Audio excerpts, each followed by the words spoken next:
Olha, tivemos problema com herança, sabe que dinheiro só dá problema. Não, só dá briga entre irmãos, inclusive. Quem já escutou, não na sua família, em outras famílias, que brigaram por herança. Vamos lá, brigar por herança.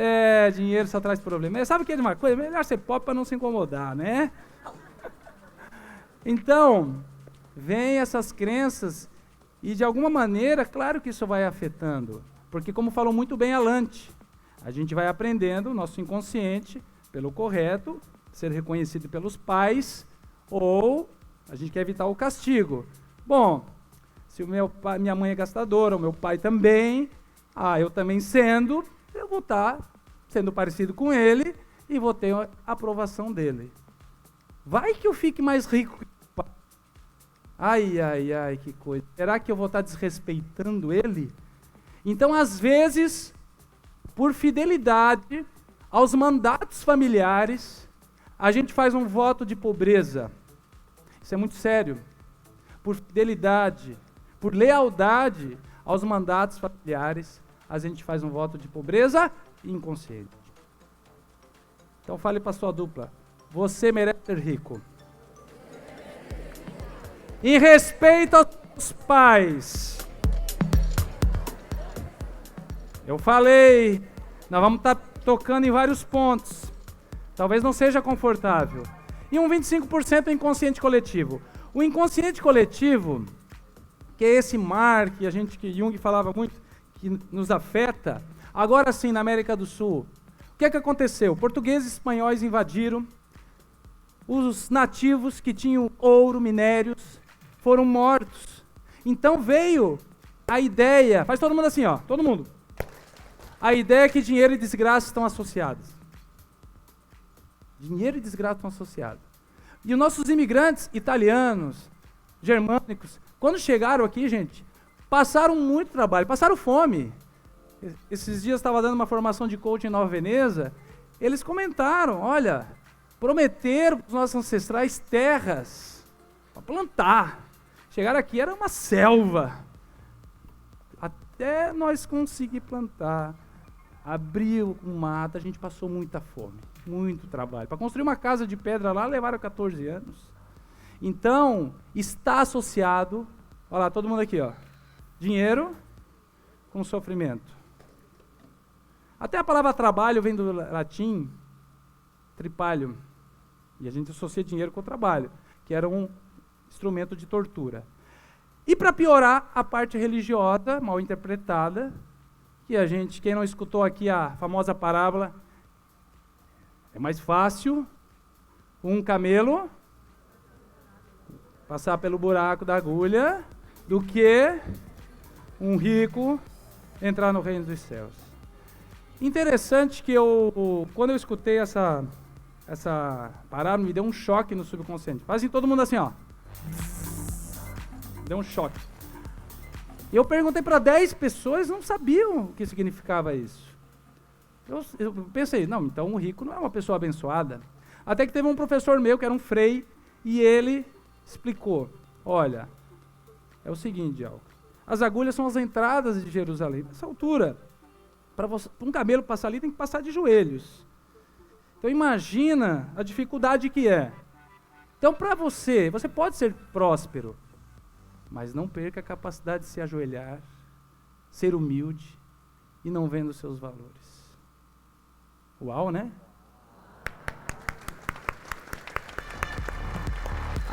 Eu respirei aliviado esse dia. Respira aliviado, todo mundo assim. Eu falei pra ele, então eu posso ser rico e espiritualizado?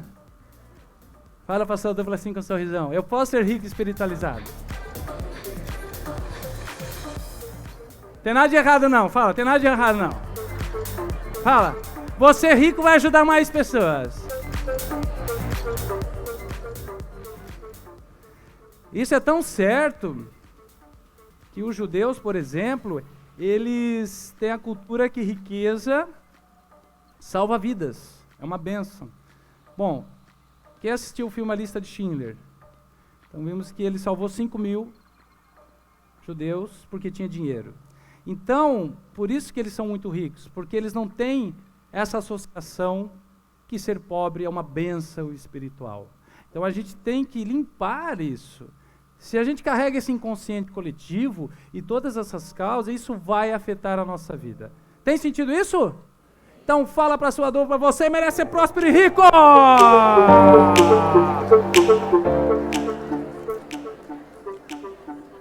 Tá bem, Dialco, e o que acontece então se a gente tem esse inconsciente coletivo, essas causas que vai gerando esse medo, essa escassez?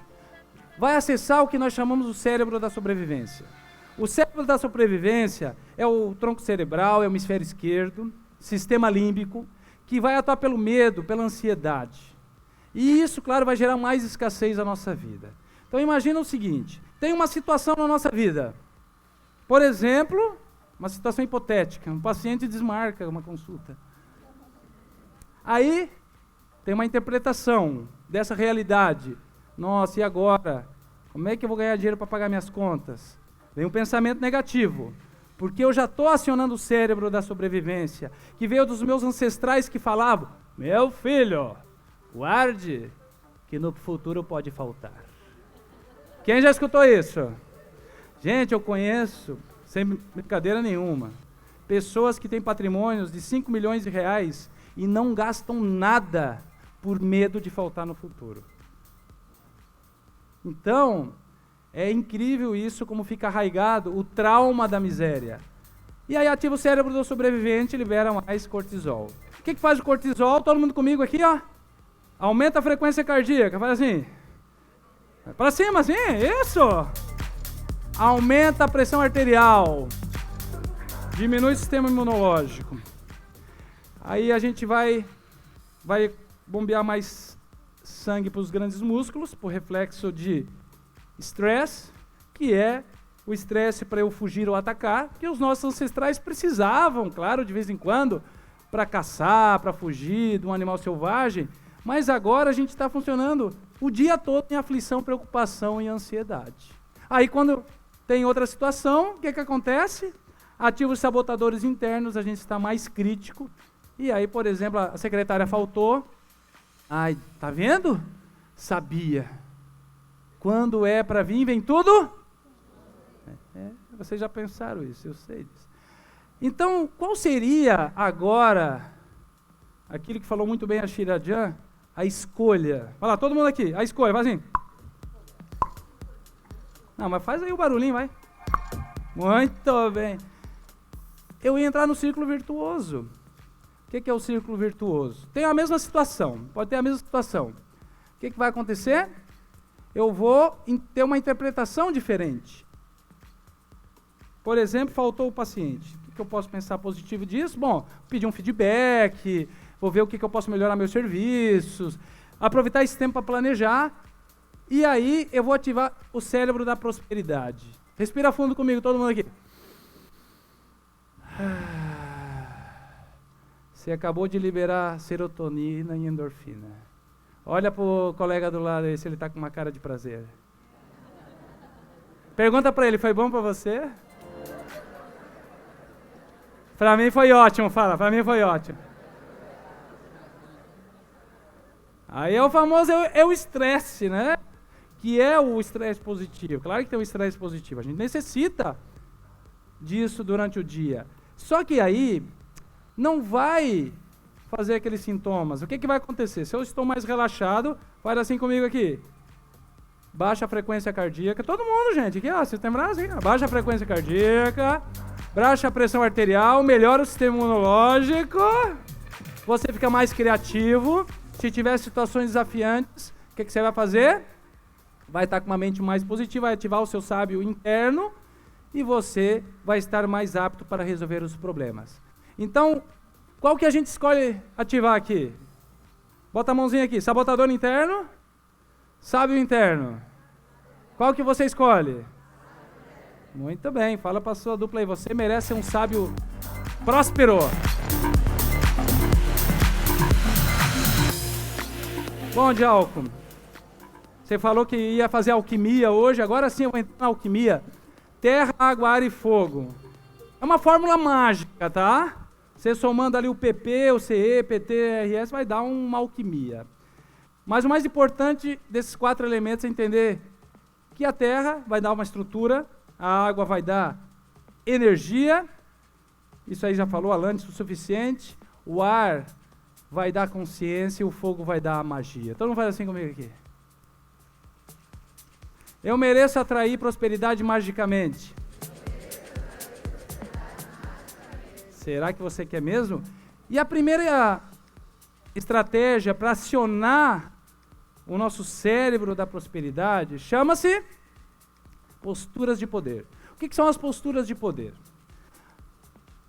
Vimos agora que o nosso pensamento, ele altera a nossa fisiologia, certo? Mas será que o contrário é verdadeiro? Será que mudando a nossa postura, a gente pode mudar os nossos pensamentos e a nossa fisiologia?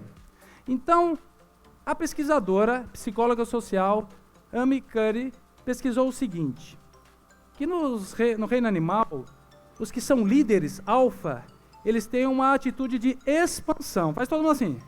Expande, você não bate no colega aí, isso.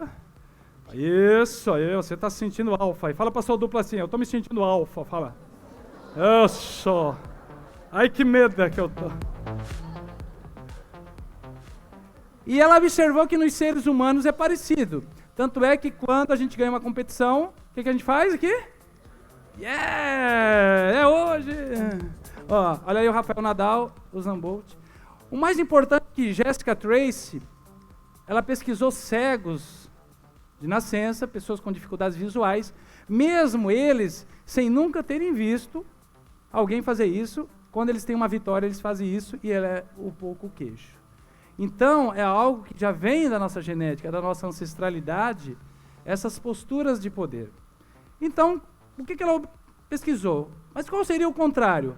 As posturas de encolhimento, de medo, de escassez, que é justamente, encolhe todo mundo aí, encolhe. Botar a mão no pescoço, você está se defendendo, você está um pouquinho para baixo, cabisbaixo, está encolhido. Então, tudo isso faz com que a gente se sinta mais enfraquecido. Agora, o ponto é, se a gente mudar a nossa postura corporal, será que a gente consegue mudar a nossa fisiologia? Sim? Vamos lá. Quem falou sim? Sim. Nossa, pessoal, aí tá. Aqui o pessoal é mais alfa, deixa eu ver. Só fala aqui. Sim? Sim. Aqui. Aqui? Sim. Aqui? Sim. Todos são um aplauso para vocês, tá tudo. Então ela pesquisou o seguinte, as evidências dizem que sim. Inclusive, quando a gente está sorrindo, sorri todo mundo aí. Você libera mais serotonina. Mas pode ser, por exemplo, você botar uma caneta na boca. Você ficar 2 minutos, você já vai sentir mais feliz. Então, o que ela pesquisou? Vocês gostaram, né? Você vai falar para seu namorado, meu bem, você quer ficar mais feliz? Quero. Bota a canetinha na boca, vai. Para de falar e bota a canetinha na boca. Então, o mais importante é, o que ela fez? Ela observou os hormônios e viu que os líderes alfas, o que eles têm uma relação hormonal? A testosterona mais alta, cortisol mais baixo. Então não basta ter por exemplo, uma testosterona alta. Se a pessoa não tem uma reação positiva ao estresse, ela não vai ser líder. Quais são as características dos líderes? Ela observou na natureza e dos líderes. São mais otimistas, visionários e audaciosos. Vamos lá. Otimistas, visionários e audaciosos. Então ela fez a seguinte pesquisa. Colheu a saliva antes de fazer a postura de poder. Depois mediu 2 minutos após. Vamos ver as posturas de poder, gente? Aí. Oh, tá. Faz aí a postura de poder, todo mundo aí. Olha aí, mais uma postura de poder aí, todo mundo aí. Muito bem, aí. Ai, ai, ai, tá aqui sentadão, bonitão aqui, todo mundo. Agora é o seguinte, e a famosa Mulher Maravilha. Se você tem uma mulher perto de você, fala pra ela, você é uma Mulher Maravilha, fala. Você é uma Mulher Maravilha, você, mulherão, não é mulher.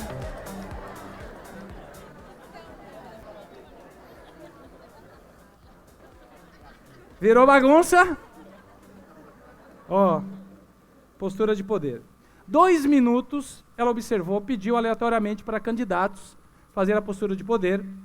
Depois de 2 minutos, ela observou o seguinte resultado, que aumentou em 20% a testosterona e baixou em 25% o cortisol. Uau!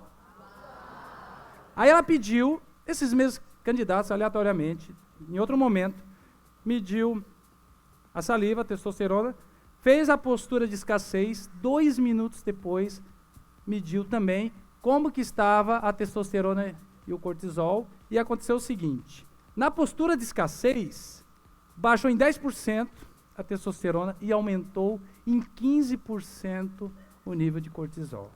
Ou seja, em apenas, todo mundo aqui?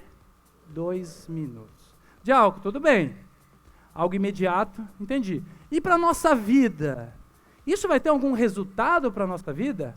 Claro que sim. Imagina se você faz isso antes de uma entrevista de emprego, de uma reunião de negócios, de uma palestra. Uau, né? Eu estava ali dentro, ali, que nem uma Mulher Maravilha. O tempo todo ali. Claro que sim. Se todos os dias a gente, quando tiver situações desafiantes, de estresse, a gente praticar. E claro, gente, imagina se a gente associar os famosos decretos de Surdjava. Uau! Imagina assim, levanta o braço e fala assim, eu mereço